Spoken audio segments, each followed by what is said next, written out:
while mainstream media in Western countries seems to be marching almost in lockstep behind the U.S. State Department, there are only a few notable outliers. On cable news in the United States, it's Tucker Carlson. But we know now that the war in Ukraine is certainly not about helping the Ukrainian people, those poor people. Many more Ukrainian civilians will die, certainly, thanks to the Biden administration's policies. If you wanted to save Ukraine, its people, its infrastructure, its nation, you would push for a settlement now. You would have done it 2 months ago, but they're not doing that. They've rejected it out of hand. So that's not their goal, saving Ukraine.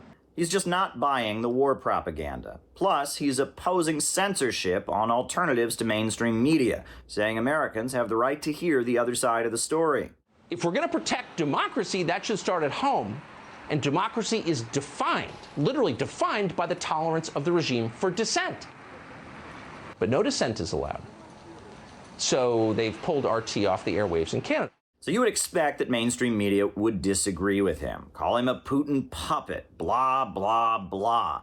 But that's not all. They want the channel that hosts him, Fox News, to be shut down. They say that Fox News owner Rupert Murdoch should have his assets frozen. This is The Guardian. If the West could find the courage, it would order an immediate freeze of Rupert Murdoch's assets. His Fox News presenters and Russia's propagandists are so intermeshed that separating the two is as impossible as unbaking a cake. Arbitrary sanctions have already been imposed on all kinds of Russians, but they say it's now time to take things further. Go after Western media corporations that tell the other side of the story. Treat them as enemy combatants.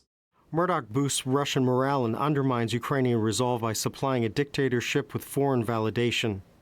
With RT being widely suppressed, and with social media outlets being purged, and with calls to freeze the assets of the owners of TV networks that might allow another side of the story to be heard, the question must be asked: does the West have any grounds to lecture the world about democracy and freedom of the press?